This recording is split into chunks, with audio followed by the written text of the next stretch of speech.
ಮಂಡ್ಯದಲ್ಲಿ ಮುಂದುವರೆದಿದೆ ಸ್ಟಾರ್ ಚಂದ್ರು ಅಬ್ಬರದ ಪ್ರಚಾರ. ಶ್ರೀರಂಗಪಟ್ಟಣ ವ್ಯಾಪ್ತಿಯಲ್ಲಿ ಭರ್ಜರಿ ಕ್ಯಾಂಪೇನ್ ಅನ್ನ ನಡೆಸಿದ್ದಾರೆ.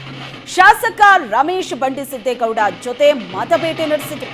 ಕೊತ್ತತ್ತಿ, ಬೇವಿನಹಳ್ಳಿ, ಎಂಡುವಾಳು ಸೇರಿದಂತೆ 36 ಹಳ್ಳಿಗಳಲ್ಲಿ ಪ್ರಚಾರವನ್ನ ನಡೆಸಿದರು.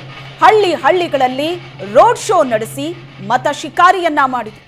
ಕೊತ್ತತ್ತಿಯ ವರಸಿದ್ಧಿ ವಿನಾಯಕ ದೇವಾಲಯದಲ್ಲಿ ಪೂಜೆ ಸಲ್ಲಿಸ್ತಾ ಇರುವಂತಹ ದೃಶ್ಯವನ್ನ ನೋಡ್ತಾ ಇದ್ದೀರಿ. ಕಾಂಗ್ರೆಸ್ ಅಭ್ಯರ್ಥಿ ಸ್ಟಾರ್ ಚಂದ್ರುಗೆ ಅದ್ದೂರಿಯಾದಂತಹ ಸ್ವಾಗತ ಸಿಗ್ತಾ ಇದೆ. ಪ್ರಚಾರಕ್ಕೆ ಹೋದಲ್ಲೆಲ್ಲ ಪಟಾಕಿ ಸಿಡಿಸಿ ಹಾರ ಹಾಕಿ ಸ್ವಾಗತವನ್ನ ಕೋರುತ್ತಾ ಇದ್ದಾರೆ ಜನ. ಮಂಡ್ಯದಲ್ಲಿ ಸ್ಟಾರ್ ಚಂದ್ರು ಅಬ್ಬರದ ಪ್ರಚಾರ ಮುಂದುವರೆದಿದೆ.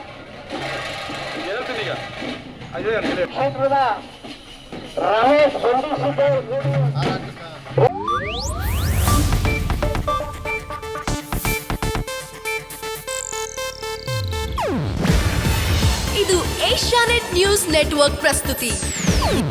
ನೀವು ನೋಡ್ತಿದ್ದೀರಾ ಏಷ್ಯಾನೆಟ್ ಸುವರ್ಣ ನ್ಯೂಸ್.